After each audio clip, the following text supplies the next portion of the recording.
Ashama akkam jirtu kabajamtoota hordoftoota miidiyaa madda nageenyaa salaamtaan keenya laggeen tabbeen qaxxaamuree bakka jirtan maratti sinaa ga'u jechaa oduu kan isin dhageessisu aan Umar Mahammed. Labsii hundeeffamu mootummaa ce'umsa biyyaalessa naannoo Oromiyaa ibsa dura ABO fi KFO irraa bahe haala Oromiyaan keessa jirtu. Uummatni Oromiyaa bara dheeraaf mirga abbaa biyyummaa dhabe deebisee gonfachuuf bilisummaa diinan sarbame deebifachuuf walumaa gala hiree ofii murteeffachuuf wareegama qaqqaalii baasaa har'a gahe. Qabsoon bifa jaarmiyaa siyaasa tokkummaa uummata Oromiyaa tiksuu fi qindoomina qabuun erga hooggansa ABO'tiin eegalee asillee wareegamni kaffalame hanga hin qabu. Bara 2015 kaasee hirmaannaa olaanaa uummata Oromiyaa bal'aan addatti ammoo qabsaa'otni qeerroo fi qarreen qabsoo Oromiyaa keessatti deemaa ture irratti lubbuu kuma hedduutu itti wareegame, nama baay'eetu qaamaa itti hir'ate, qabeenya danuutu itti barbadaa'e. Qabsoon kun injifannoon goolabamuus osoo turee hin bulin butamee karaa akeekame irraa akka maqu taasifame. Jijjiiramni suphaa yookaan riifoormii siyaasaa federaalawaa Dimokiraatawaa Riippaabilikii Itoophiyaa keessatti bara 2018 mul'ate kan akeeke sirna dimokiraasii dhugaa kan mirgi dimokiraasii fi uummattoota kabajamutti ceesisuu ture. Garuu hin taane qaamoleen siyaasaa tokko jijjiiramichi hundee qabeessa fi akka abdachiisaa ta'u dursanii mootummaan ce'umsaa hunda hammate akka hundeeffamu yaalii gochaa turan. Humnoota kanneen keessaa tokko tumsa uummattoota kan bilisummaa fi dimokiraasiif PAFD kan ABO keessatti miseensa bu'uureessaa tahee ture. Haa ta'u malee hin milkoofne. Qaamuma mootummaa of jijjiire keessaa kan jijjiiramaaf qophaa'e of fakkeesse osoo bahee fi ministeera muummee Dr. Abiy Ahmediin hoogganamu gara sirna dimokiraasiitti ceesisuun ni danda'ama abdiin jedhu jaarmiyaalee siyaasa hedduu fi biyyootiin dantaa Itoophiyaa irraa qaban kan deeggaran ture. Akka kanaan humnoota siyaasa gidduutti waliigalteen hunda qabeessa ta'e osoo hin argamin hanga filannoo biyyaalessa marsaa jahaffaa kan bara 2020tti paartiidhuma dura biyya bulchaa ture by default akka itti fufu taasifame. Haa ta'u malee adeemsa waggoota 3 dabran keessatti tarkaanfilee paartilee siyaasaa dorgommiif of qopheessaa turan irratti humnaan ukkaamsuu fi daangessuu bulchiinsi Dr. Abiy Ahmed fudhatee hawwii fi abdii ture dukkaneesse. Osoo kanaan jiramuu weerarri COVID-19 babal'achaa dhufuun mootummaan duraanuu sababa barbaachaa ture carraa uumee qorannoo amansiisaa ta'e malee filannoo bara 2020 keessa deemuuf karoorfame gara bara 2021tti akka darbu taasifame. Kanaan walqabatee umriin mootummaa heeraan daanga'e akka dheeratuuf taasifame. ABO fi KFO'n dhaabotiin waahila isaanii dheerinaan umrii mootummaa kanaa heera biyyattiin itti bultu cabsuudha jedhanii mormaniiru. Jijjiiramni dhufe ce'umsa gara sirna dimokiraatawaa fi nageenya waaraa uummataa fida jedhamee osoo abdatamu oolee osoo hin bulin waan hunduu kan bakka durirraa hammaatetti deebi'e. Gaafiin uummatichaa dhageettii dhabee inumaayyuu sirna dulloomaa durii qabsoo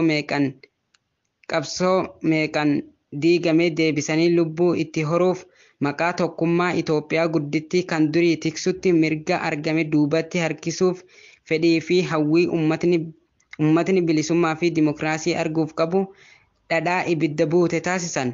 Mootummaan kun afaan faajessitoota, ayyaana loltoota fi dantaa buleeyyiin kan dhaalame ta'uu fi kaayyoon uummataa kan of harkaa hin qabne ta'uu caalaa mirkaneesse. ABO fi KFO'n dhaamsa dirree qabsoo irraa bulchitoota godina Wallootiif darbe. Dhaamsa gabaabduu isiniif qabna yoo nu dhageessan. 1. Shira OPDO'n fi PP'n ilmaan Oromoo Walloo hedduu ajjeeftanii hedduu rakkoof saaxiltaniirtu. 2. Hedduu mana irratti gubdanii mana malee hambiftaniirtu. 3. Hedduu haadhaaf abbaa irraa ajjeeftanii ilmaan rakkoof saaxiltaniirtu. 4. Abbaa warraa irraa hiitanii haadha ijoollee rakkistaniirtu. 5. Qabeenya Walloo waloon saamsiftaniirtu. 6. Maraataa ajjeestaniirtu. 7. Dubartii jimlaan hiitaniirtu. Waan gochaa turtanii fi itti jirtan gubbaa hanga jalaa jechuun Abiy Ahmed irraa hanga Baacaa dabalee qullaa isin dhaabuu fi qaanii uffachuun keessan hin oolu. guyyaa TDF yookaan Tigray Defense Force cabsee Maqalee seene kaasee immoo akka gosaatti wal ijaaran jechuun shiratti jirtu. Yakka isiniif fakkaattonni keessan dalagaa turaniif itti jiraniif itti gaafatamaan gosa osoo hin taane isinuma warra aangoo Amaaraa tiksuuf lubbuu qaalii dhabamsiisaa turedha. Isa dhumaa dhaamsi isiniif dhaamnu shira gosaan wal ijaaruu jettaniin qilee seenuun keessan hin oolu. Bormaatiif gosa keessan akkasumas warra osoo hin beekin maallaqaan sossobamee lubbuu ilmaan Oromoo Walloo nyaachaa turee fi falli jiruu fi furmaatni jiru amma harka waraana bilisummaa Oromoo jira. Maqaa abbaa gadaan shira gosaa ijaaraa jettu dhaabii hatattamaan hidhamtoota magaalaa Kamisee jiranii fi hawwan hidhatti gidirsaa jirtu hiiki. Yoo didde guyyaaf yeroon kan sitti dhumachaa jiru tahuu firris diinnis akka dhaga'u gamanumaan isin hubachiisuu jechuun ergaan isiniif dabarsan. Odeessa bubbulee baheen lixa Shaggar aanaa Liiban Jawwii ganda Caanceeduuf masaraa iddoo Iidii jedhamutti caamsaa 28 bara 2013 akka lakkoofsa Itoophiyaatti waraanni PP dargaggoota 3 ajjeesan. Dargaggoonni kun yakka tokko malee qe'ee isaanitti akka ajjeefamantu gabaafame. Maqaan dargaggoota kanneenii Gammachuu Guddataa, Ittafaa Mi'eessaa fi Bulloo Badhaasaa kan jedhamanidha. International Research Committee yookaan IRC jedhamu riqichi Takkezee cabuu beeksise. Dhaabbanni IRC kun riqichi Takkezee cabuun malee eenyuun akkamitti yoom akka cabe waan jedhu hin kannine yoo ta'u daandiin riqichaa kun karaa deeggarsi namoomaa gara Tigraay itti galu keessaa tokko waan tureef yeroo ammaa kana gargaarsi akka gara Tigraay hin galleef rakkoo guddaa uumee jira jechuunis International Research Committee ibsee jira. Dhaabbanni IRC gargaarsi namoomaa naannoo Tigraay osoo walirraa hin citin akka itti fufiinsan galuuf waamicha gochuu akkuma itti fufetti jira. Egaa kabajamtoota fi hordoftoota miidiyaa madda nageenyaa oduun keenya kana fakkaata. Oduu biyya alaatiin Said Dawwee waliin turtii gaarii. Hordoftoota madda nageenyaa oduulee biyya alaa kan sin dhageessisu ammoo ana Said Dawweeti. Ameerikaa, Biriiteenii fi Ayirlaandii dhimma wal dhabdee naannoo Tigraay irratti mari'achuuf jecha walgahii hatattamaa mana maree nageenyaa UN waaman. Walgahiin kun jimaata irraa gaggeeffamuu akka danda'u maddi dippiloomatii tokko FFP'tti himeera. Kunis kan ta'e mootummaan Itoophiyaa Tigraay keessatti dhukaasa dhaabuu labsuusaa akkuma ibseen humnoonni TPLF magaalaa guddoo naannichaa kan taate Maqalee qabachuu isaanii hordofeeti.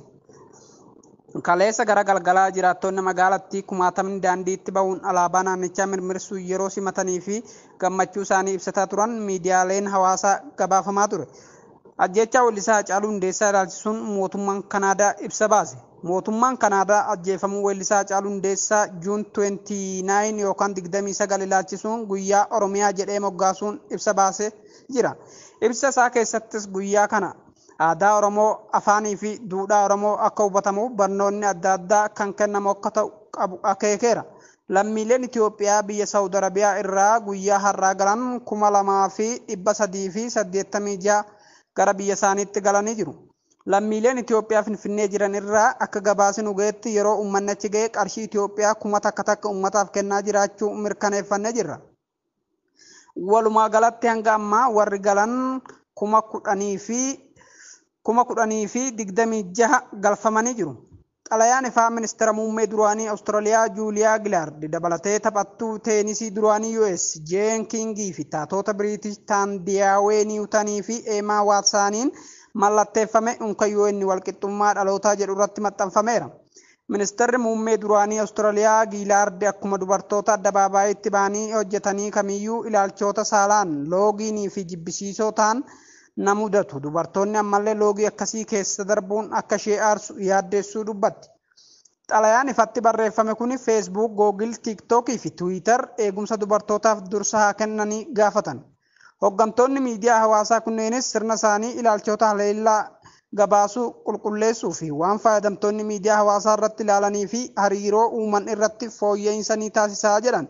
Oduun keenya irraa kanuma waan nu waliin turtaniif galatooma.